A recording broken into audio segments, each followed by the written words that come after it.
Thank you to all of you tonight for braving the rain. I spent today, the first day of Black History Month, I began the day outside 42 Oakley Street in Chelsea for the unveiling of a plaque to Bob Marley. And while we played Caribbean music on oil drums, we realized that they are the instrument least well designed for heavy rain. We had to pull them out. And there was nothing more depressing than realizing how much the summer has come to an end than to the strains of Caribbean music while they're splashing. It's an honor to be here, and it's an honor to be invited to give this lecture. Given the subject, I feel I have to begin not in the past, but in the present. Immigration. According to a current YouGov tracker, 23% of people in the UK regard immigration and asylum as one of the top 3 issues, quote, most important facing the country. That's more than twice as many who put education in their top 3, 5 times as many who put family life and childcare as a key issue. And immigration and asylum comes only 3 points behind the economy and 4 points behind the environment.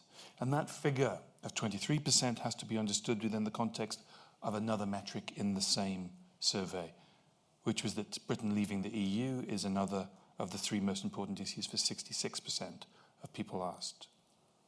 Although there's multiple reasons why the vote in 2016 went the way it did, it's hardly surprising that immigration was a factor, given that the Leave campaign regularly put forward the argument that leaving the EU was the only way Britain could take back control of her borders.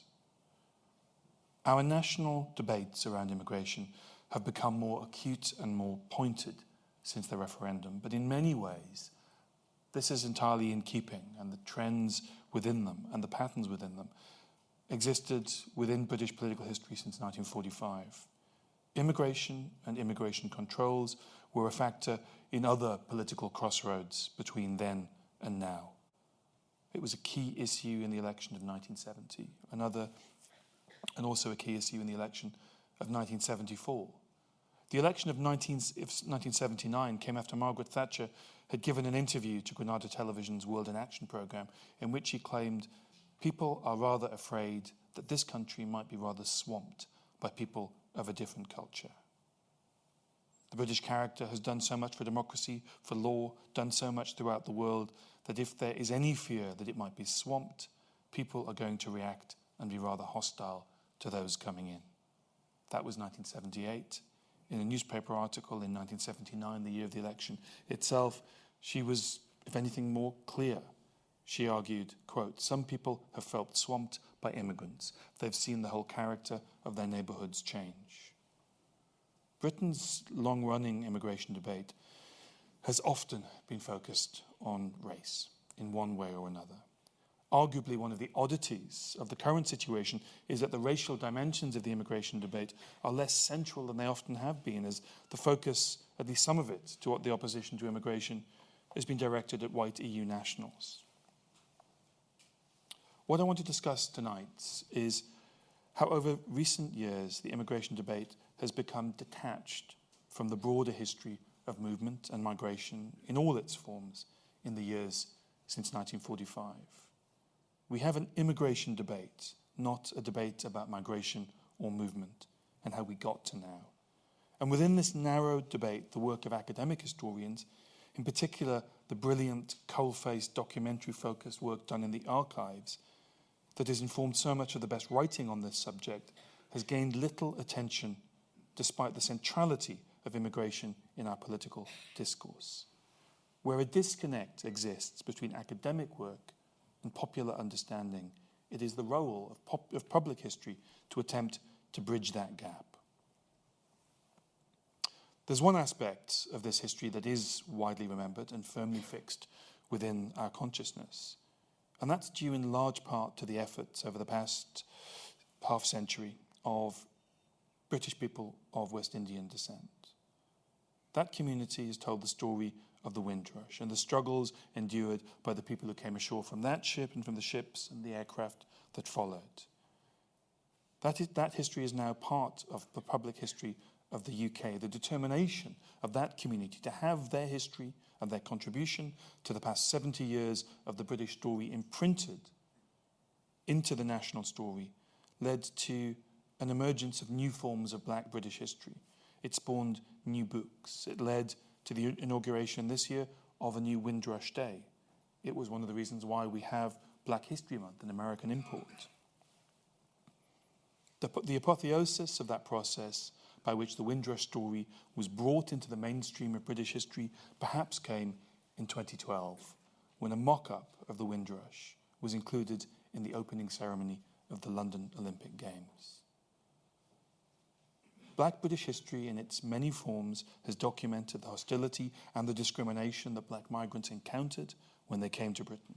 It has shown that many and multiple ways in which that community also brought their culture as well as their labour to the UK and helped create the globalised, hybridised forms of Britishness that so many of us, particularly the young and particularly the people of this city, are familiar with and comfortable with. But what has often been less well incorporated into this narrative are the attitudes that prevailed within post-war governments and the legislative strategies employed by the state towards coloured migration after the Second World War. Here, public history and academic history have failed to properly connect. Research by historians like Clive Harris, Wendy Webster, and above all, Kathleen Paul, has demonstrated that the story of migration after 1945 is, like every imperial phenomena, a story of contradictions, sometimes of doublethink, and always of two-way traffic, of emigration as well as immigration. To understand who came to Britain and who left in the decades after 1945, and why they did so, and how the state regarded their movement, we have to remind ourselves a little of what that other Britain of 70 years ago was like. In June 1946, the British Cabinet Manpower Working Committee calculated that in order to meet her post-war targets, Britain would need 940,000 additional workers. By the end of the year, they raised their estimates to 1.3 million. Despite rapid demobilisation between the middle of 1945 and the end of 1946, the working population fell by 1.38 million. Large numbers of women who had been drafted into the war economy returned to the home, not all of them willingly or enthusiastically. And large numbers of elderly people who had not been permitted to retire during the wartime emergency now finally were able to leave the workforce. So many policemen, for example, had been compelled to work on beyond retirement, as the younger men who might otherwise have replaced them were diverted into the armed forces. The joke circulated during the war of thieves getting away with their crimes by simply outrunning elderly officers. There was not just a dad's army, there was a dad's police force in the Second World War. And the shrinkage of the labour force caused by retirees leaving the labour market was accentuated in 1947 when the school leaving age was increased, delaying the arrival of teenagers into the workforce.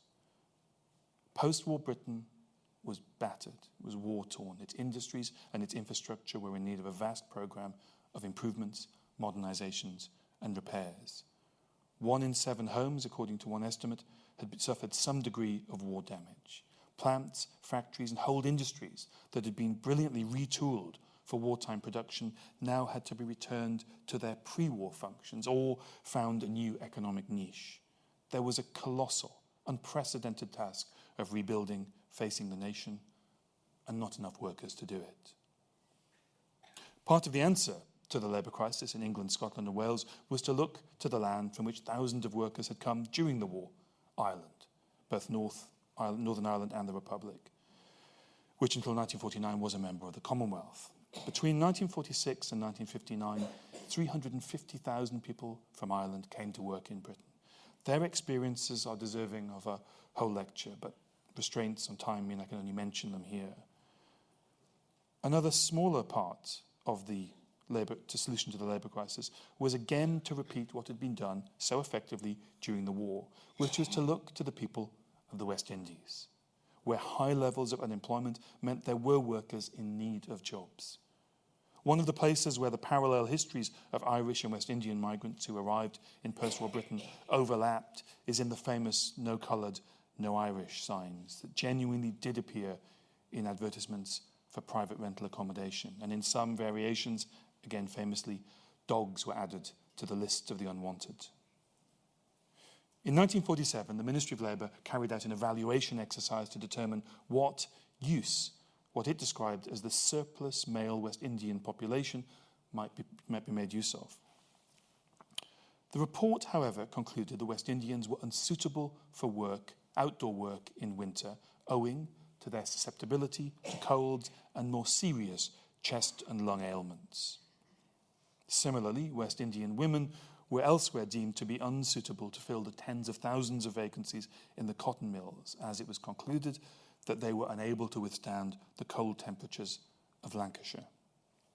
At the same time, the same report concluded that West Indians were also unsuited to work in the mines as the conditions underground were too hot. The temperature range in which West Indians were deemed able to operate in by the Ministry of Labour were extraordinarily narrow. But more disturbingly, the same report put forward the view that West Indians were unreliable and lazy, thereby deploying perfunctory stereotypes about the temperament of black people that contained echoes of Victorian racial anthropology. The Ministry of Labour's report was carried out by officials who were confident that their assessments and their conclusions would be key determinants as to whether West Indians were to be brought into the UK labour force. What they did not predict was that the people of those islands would assess themselves, that they would audit their own skills, that they would come to their own determination as to their own suitability for work in the UK. And in the spring of 1948, that is exactly what happened. On the 11th of May that year, an urgent telegram was sent by the British governor in Jamaica, Arthur Creech-Jones, to the Colonial Secretary in London. By the British governor in Jamaica to Arthur Creech-Jones. It read, "I regret to inform you that more than 350 troop deck passengers by Empire Windrush have been booked by men who hope to find employment in the United Kingdom. Most have no particular skill and few will have more than a few pounds on their arrival. I regret." 2 weeks later, on Thursday the 24th of May, the day the Empire Windrush set sail from Kingston Harbour, Prime Minister Clement Attlee, in a memo, inquired as to whether there was any way the passengers on board could be diverted, and instead of being landed at Tilbury, that they could be sent to East Africa, and there offered agricultural work in the fields of Kenya and Tanzania in the infamously disastrous groundnut scheme, which at that stage had not yet been exposed or fully exposed as the enormous white elephant of economic imperial planning that it was. When it was accepted by Attlee that his government that there was no legal possibility of diverting the ship, recriminations commenced. The Secretary of State for the Colonies, Arthur Creech-Jones, was condemned for having failed to, quote, kept a lid on things. And in telling language, he was blamed for, quote, this invasion. Attlee deployed similar terms when he asked in a memo who would organise this incursion. Other documents talked of influxes. 3 weeks before the Windrush arrived, in June 1948, Minister of Labour George Isaacs sought to calm governmental nerves. He reminded his colleagues that the men and women on the Windrush had not been officially invited to Britain. He was firm in his insistence that no encouragement will be given to others to follow their example. And he warned government colleagues that the arrival of these substantial numbers of men, about 500, under no organised arrangement is bound to result in considerable difficulty and disappointment. Even before the Windrush had set sail, there had been attempts to discourage black people from the Caribbean from exercising their rights to come to Britain. In early 1947, the Colonial Office had dispatched an official to the West Indies to dispel rumours that there were thousands of job vacancies in Britain, which of course there were. Local people were informed that these were not real openings, but what was called paper vacancies. However, the newsagents on the Caribbean islands stocked copies of the British newspapers, and so West Indians were able to see for themselves page after page of classified advertisements offering positions in British firms. In 1950, a report by the Welfare Department of the Colonial Office warned that if Britain wanted to avoid having an openly avowed policy of restricted immigration, then the government would have to fall back on what it called rather devious little devices. British officials in the Caribbean islands had previously been instructed to make sure migrant workers were moved to the back of shipping queues and to, quote, delay the issue of passports to migrants. In Nigeria and Ghana, officials refused thousands of people the inter-colony travel permits that enabled them to travel between the British and the French colonies along that coastline. This was because the same document confirmed their holders to be British subjects. By the 1950s, as one colonial official explained, people in the region had, quote, come to realise that a British travel certificate is the minimum document on which they can expect to be landed in this country, by which he meant the United Kingdom. In 1951, all mention of British citizenship was removed from these certificates. This made it possible for customs officials to refuse entry to British subjects from West Africa to the UK. It's sometimes forgotten that around a third of the Windrush pioneers had served in the Royal Air Force. Others had served in other branches of the forces or worked at sea or worked in the wartime factories. They were not coming to Britain, they were coming back to Britain. And like the ship they sailed on, they were veterans. The Windrush was a former Nazi cruise ship known as the Monte Rosa. And by making the journey they had made in wartime, now in peace, they were merely exercising the rights that they shared with all other citizens of the Empire and the 49 million inhabitants of the United Kingdom.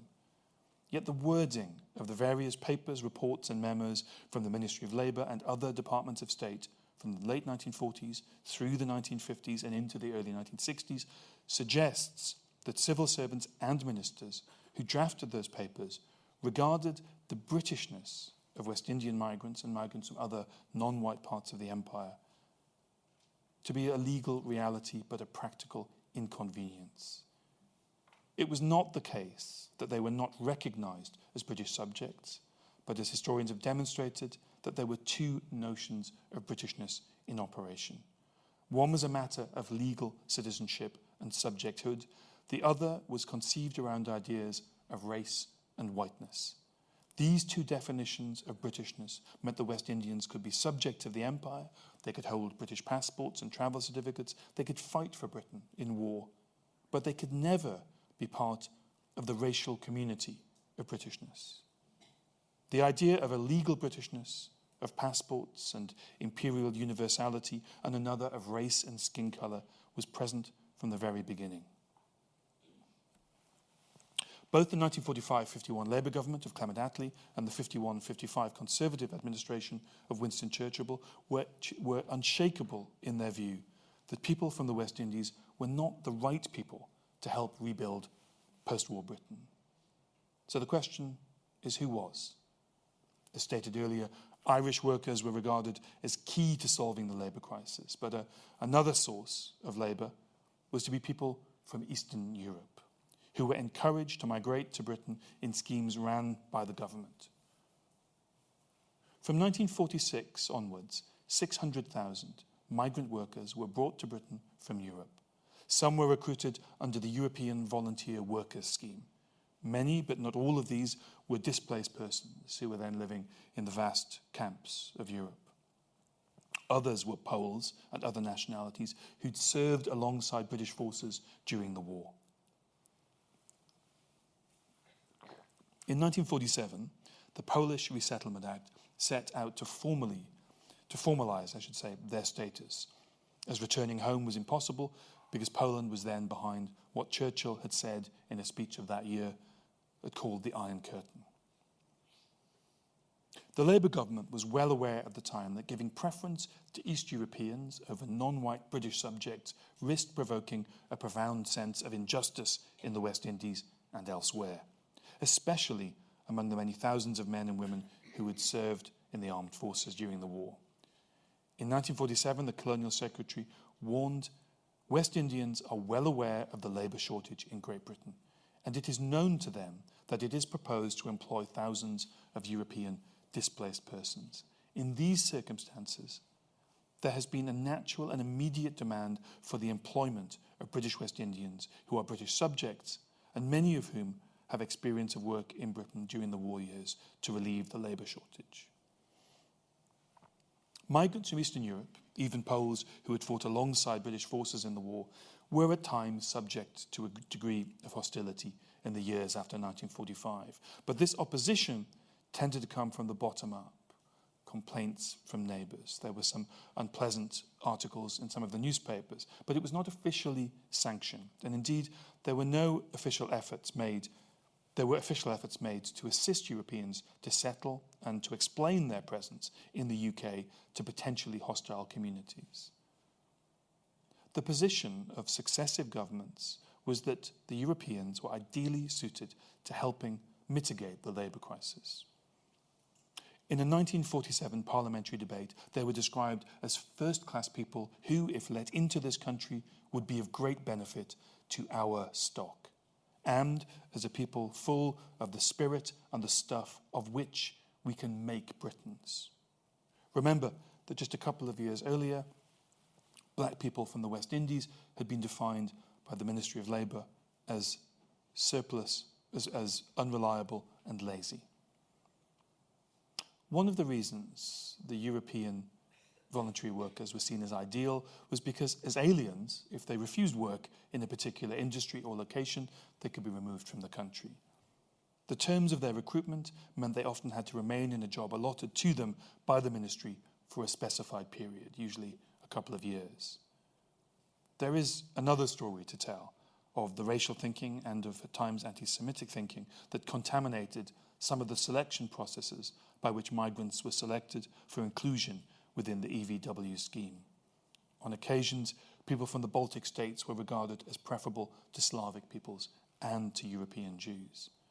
A draft report on the recruitment of Baltic displaced persons, written in 1946, suggested that people from the Baltics were, quote, more easily assimilated, and using almost eugenic language, concluded that Balkan women are an exceedingly good type of woman, clean, exceptionally healthy and fit.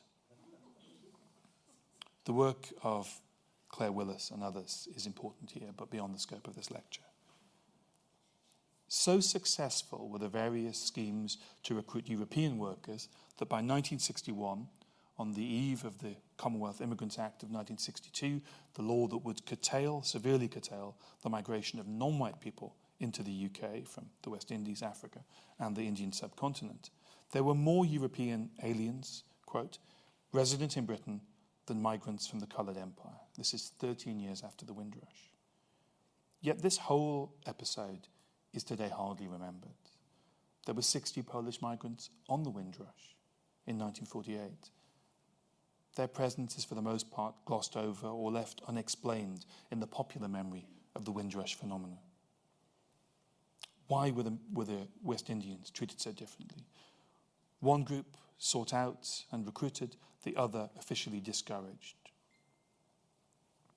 There are many striking differences in their treatment, but perhaps the most striking are attitudes towards the possibility that volunteer workers would intermarry and settle in Britain.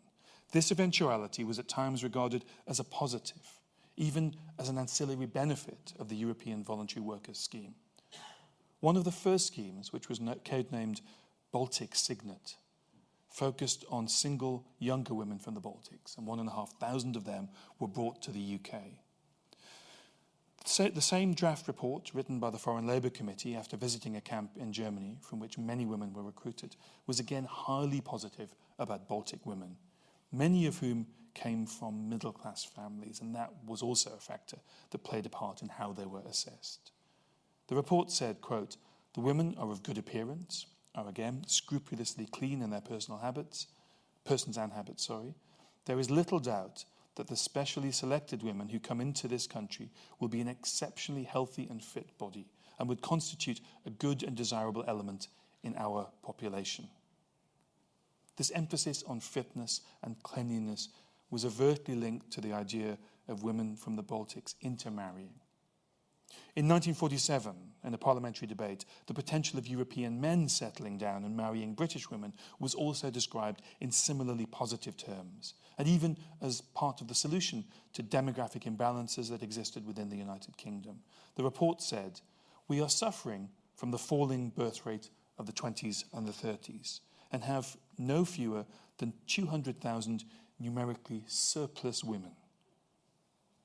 I believe that it is an unfortunate sociological factor. On the assumption that we should take many single men, there is the strongest possible reason for having an infusion of vigorous young blood from overseas at the present time." Contrast these positive assessments and positive projections of the idea of intermarriage with the view contained within a letter sent by Sir Harold Wiles, the Deputy Permanent Undersecretary at the Ministry of Labour, to M.A. Bevan, a senior civil servant. The letter was sent in 1948, and in it Wiles makes clear that there is an essential difference between making British citizens of Ukrainians and people from the Baltics and bringing black migrants to Britain, despite the latter being British subjects. The distinction lay within what Wiles called absorption. He wrote, "The EVWs, the European volunteer workers, who are being brought in are coming definitely for permanent settlement here, with a view to their intermarrying and complete absorption into our working population. Whatever may be the policy about British citizenship, I do not think any scheme for the importation of coloured colonials for permanent settlement here should be embarked upon without full understanding that this means that a coloured element will be brought in for permanent absorption into our own population." To Wiles, black people could never be part of our working population, as their permanent absorption would represent a crossing of boundaries between the two forms of Britishness, one about what he called the policy about British citizenship, the other a sacred biological racial community that was vulnerable to pollution and the introduction of impurities. Phrases like our people, our own men, and the most biological of all, our stock, pepper documents relating to non-white immigration from the 1940s and 1950s. Tellingly, migrants from the West Indies were routinely racialized in government discussions, whereas those recruited under the EVW scheme were described as Europeans, and they were often described under their individual nationalities. Men and women from the West Indies were described very often as coloured colonials. Their skin colour was the material issue here, not their citizenship status.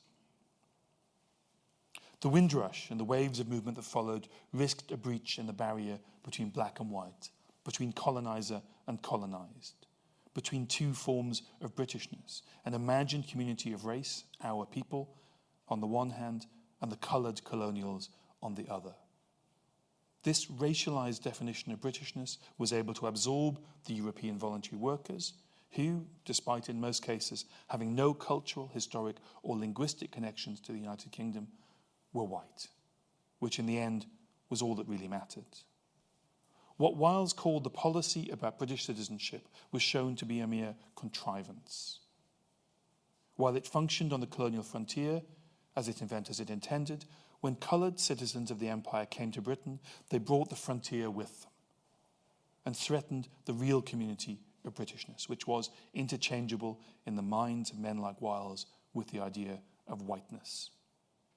At that moment, the language of miscegenation, purity, and pollution appeared in official documents, and also in the press. In 1958, an article in the Daily Telegraph confidently stated, quote, "What most of us instinctively recoil from is miscegenation." The same year, a poll conducted by Gallup found that 71% of those surveyed were opposed to mixed marriages. There were other reasons why the two groups of post-war migrants, the EVWs and black people from the West Indies and elsewhere, were treated differently. The Working Party, set up by the Labour government in 1948 to examine the issue of surplus colonial manpower, determined that no recruitment project similar to the EVW scheme should be extended to the West Indies. But there were other justifications given in the archive for the archive of governmental documents for the undesirability of coloured migration. One practical reason, practical at least from the point of view of the government, was that as British citizens, West Indians could not be directed in the way EVWs could be.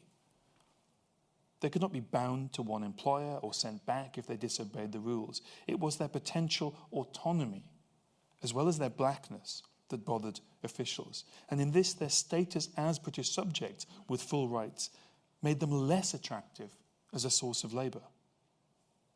The Working Party of 1947 concluded that if West Indians came to the UK in great numbers, their right to work and settle where they liked meant that they would automatically, quote, gravitate to coloured ghettos in Britain's seaport towns. This was a misreading of black British history. It was an overlaying of past demographic patterns onto a very different future. It was an imagining of a very different historic community being the same as the one that was then being formed. The Working Party also warned that trade unions would oppose coloured members and that the introduction of, quote, other races into the British workplace and into the British city would have, quote, social implications. Another problem the Working Party identified was that the Ministry of Labour would not allow West Indians to use the government hostels that had been used to house EVWs and Irish immigrants. And this was following an old pattern, that black people were defined as problematic even when the problems at hand arose from their treatment by others. The general election of 1951 returned a Conservative government that was every bit as uncomfortable with West Indian migration as the Labour government of Clement Attlee that it replaced. The Marquess of Salisbury, formerly Viscount Cranbourne, a member of Churchill's new cabinet, warned of the risks of the arrival of large numbers of black people, which he said posed a threat to the racial character of the English people. In 1954, during a lunch at Chequers with the Governor of Jamaica, Sir Hugh Foote, Churchill expressed his own concern that if West Indian migration continued, we would have a magpie society. In the early 1950s, Churchill asked government officials in various departments to look into devising mechanisms by which West Indians could be kept out of the country, contrary to their rights of entry and residence. The challenge was to draft legislation that specifically targeted non-white immigrants while not appearing to be motivated by racial considerations. And this task was a delicate one. Any new law that overtly targeted people on the basis of race, risked a backlash from sections of the press and the public, and it would damage Britain's standing in the world. Most importantly, such legislation would also cause deep resentment among the nations of the multiracial and then still fledgling British Commonwealth. When he was interviewed in 1954, Sir David Hunt, Winston Churchill's private secretary, he paraphrased the dilemma. The minute we said we've got to keep these black chaps out, the whole Commonwealth lark would have blown up. In 1955, Churchill's government considered introducing a 5-year limit on the right of settlement of non-white immigrants from the Commonwealth, but thought better of it at the last minute. The legally simpler option of a blanket withdrawal of rights of entry and residence bequeathed to all Commonwealth citizens under the 1948 British Nationality Act would have antagonised the governments of the old dominions at the very moment Britain wanted to draw those nations closer, not push them away. But another obstacle that stood in the way of the government's ambition to pass immigration controls to the problem, what it called the problem of coloured migration, was that it was not a big enough problem outside of Whitehall to justify a push for legislation. Minutes from meetings of Churchill's cabinet from the mid-50s reveal that on more than one occasion, ministers discussed the issue of black migration, positioning it within their discussions as problematic, but noting repeatedly that the public were nowhere near as concerned about the issue as the politicians. In a meeting of the Cabinet on 24th November 1954, the then Home Secretary, David Maxwell Fyfe, proposed that, quote, a departmental committee should be appointed to consider what changes should be made in the law relating to the admission of any class of British subject to this country. And he noted that such a committee would focus public opinion on this question and would help gain public support for the legislation to deal with it. In another meeting of 14 June 1955, the Cabinet debated, quote, proposals for the appointment of an independent committee of inquiry into coloured migration. And it was noted at this meeting that, quote, the first purpose of an inquiry should be to ensure that the public throughout the country were made aware of the nature and the extent of the problem. Until this was more widely appreciated, the need for restrictive legislation would not be recognised. The minutes of a further Cabinet meeting, 3rd November 55, reveal that the Cabinet had concluded that, quote, the problem of colonial immigration has not yet aroused general public anxiety, although there was some concern, mainly due to housing difficulties in a few localities where most of the recent migrants were concentrated. Although they repeatedly discussed the lack of public concern and the need to focus public opinion on the issue of coloured migration, Churchill's government nevertheless committed itself in 1954 to drafting legislation to restrict coloured immigration. Post-war governments were also wary of introducing racially targeted immigration controls as they feared a backlash from sections of the British public. Caribbean migrants often talk of the British public being divided into 3 equal thirds. 1/3 of people who were committed to racial thinking, 1/3 who could go either way, and 1/3 who were often forgotten in this history who were anti-racist. It was not until after the Notting Hill and Nottingham riots of 1958, both of them called race riots, although they're better understood as occasions on which white mobs attacked black communities. It was only then that the public mood for immigration controls was deemed high enough for legislation to be brought forward. Yet even the mechanism by which non-white migration was restricted was covert. The name of the game was to draft a racial immigration law that did not appear to be racial. One that severely curtailed immigration of British citizens from the Caribbean and other parts of the new Commonwealth without disrupting the flow of white people from the old Commonwealth. Cabinet papers from the spring of 1961, in which the final touches were being put to what would become the 1962 Immigration Act, show Harold Macmillan's government had concluded that, quote, employment control was, quote, the only workable method of controlling immigration from the Commonwealth without either bringing such immigration to a virtual standstill or ostensibly discriminating against immigrants on the basis of colour. And the key word there, of course, is ostensibly. The story of how post-war immigration laws were deftly calibrated to target non-white migrants without interfering with the movement of white people has been the subject of study by academic historians for decades. Yet it remains largely unknown.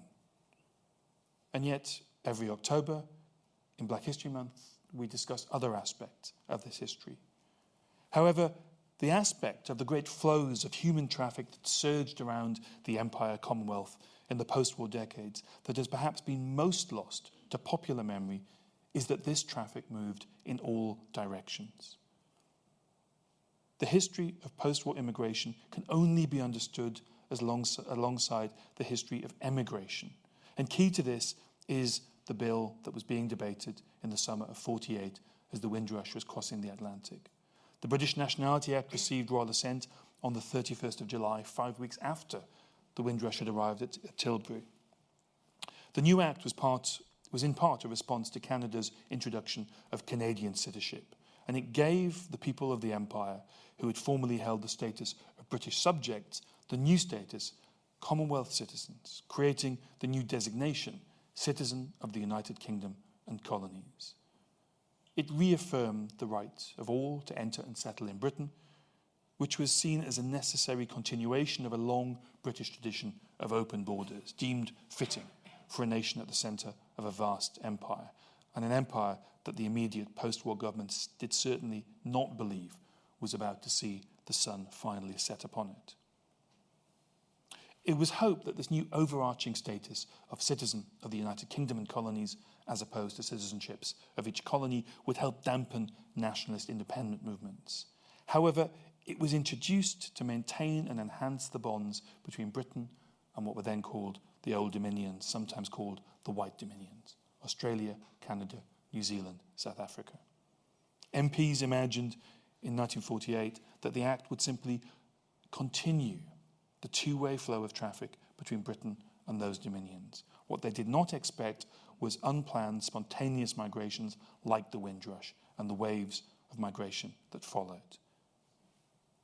But the 1948 Act was part of a wider imperial strategy adopted by post-war Labour government of Attlee. Attlee and his cabinet firmly believed, even after 1947, that only by maintaining as much of the empire as possible could Britain remain a world power in the age of superpowers. Maintaining and strengthening the bonds that held the imperial structure together while combating the centrifugal forces that were pulling it apart was critical. And like many other policy decisions and economic decisions in the post-war period, emigration policy was shaped by this underlying objective. Even before the war, Lord Salisbury, then Lord Cranborne, wrote in May 1944 that the interchange of blood between one part of the Commonwealth and another must tend to strengthen the whole and multiply the links that hold it together. The same ideas were evident even 14 years later, even after the loss of India and the disaster of Suez.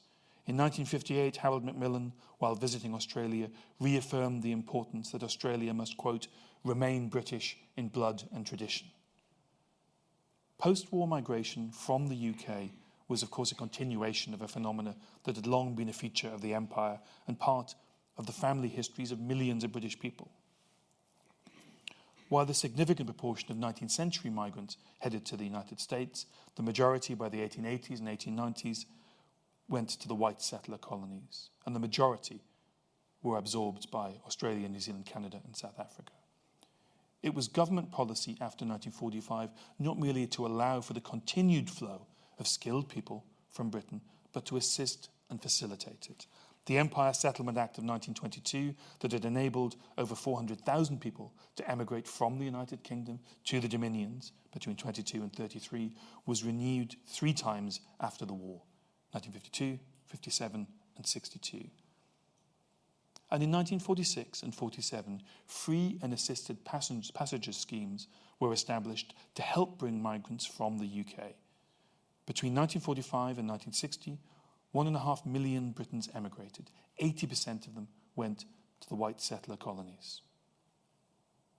When the Australian Assisted Passenger Scheme was announced, there was an immediate rush.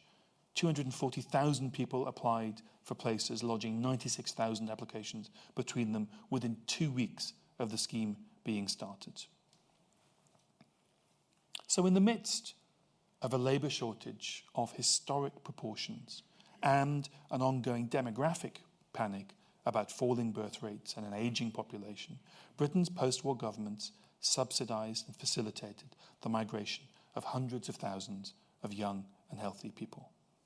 The economic costs of the loss of their labour came in addition to the upfront costs of these subsidies. Yet there was never any question that the economic winner in this human traffic was the receiving nation and therefore the economic loser, the UK. These migration schemes were put in place and supported by politicians who believed immigration was the key mechanism for maintaining the British character of the Dominions. People of British stock leaving the UK for new lives in the Dominions would carry Britishness with them, rather than becoming Australians, Canadians, or New Zealanders in any proper cultural sense. Politicians confidently believed they would instead retain the British character of the Dominions they went to. As this was one of the functions of the scheme, non-white subjects of the empire were excluded. The Dominion governments were equally keen to control the race of migrants. The government of New Zealand had to be persuaded by the British government not to issue forms that openly stated that applicants had to be wholly of European race. In a series of agreements between Britain and Dominion governments, concluded to ensure that black and Asian subjects of the empire were excluded, soldiers also were deemed to be not the right type. And mirroring attitudes to immigration in the UK, in fact, an agreement was reached with the government of Australia that Polish ex-servicemen who had fought under British command in the war would be eligible for emigration, while West Indian veterans would not. While the £10 POMs and the White Australia policy are reasonably well known, the racial and discriminatory nature of the scheme is not, nor is the role of the British government. The argument therefore developed that while Eastern Europeans were people full of spirit and the stuff out of which we can make Britons, those same people, if they migrated instead to Australia or Canada, it was said would there dilute the British character of those nations. The British governments permitted emigration on this scale because they feared that if not, the Dominion governments would look to the same pools of labour from which it was fishing, and they would themselves bring in East Europeans from the displaced labour camps.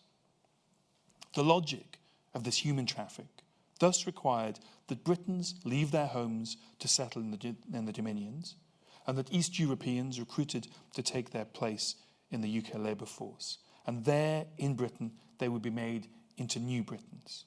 While at the same time, people from the West Indies, who were already in so many ways culturally British, and in every way legally British, were to be reduced and ideally curtailed in their immigration, as their skin colour meant they could never really be British in the sense that really mattered. British immigration and emigration policies in the 7 decades since 45 have not only been racial, they've at times been muddled and even delusional. Today, despite immigration remaining among the most important political issues in repeated attitudinal studies, the history of immigration and emigration is poorly understood. That lack of popular understanding accentuated the sense of shock and outrage that gripped the nation when anomalies in the status of tens of thousands of people who had come to Britain as children from the Caribbean, the children of the original Windrush-era migrants, exploded into a scandal last year. Those anomalies in status stemmed from a clause of the 1971 Immigration Act. But it had remained dormant until the passage of the 2014 Immigration Act. The detonation of this unexploded legislative munition, a relic of a forgotten act that was itself part of a forgotten history, led to the resignation of a Home Secretary and caused a deep sense of righteous anger within a community who felt their place within and contribution to modern Britain was again being called into question. The history that explains the origins of the Windrush scandal and that sets our current debates over immigration has been the focus of brilliant academic work. And at this pyretic moment in our nation's story, this is a history that needs to be accessible to a wide public, as Colin Matthew might have said. Thank you very much.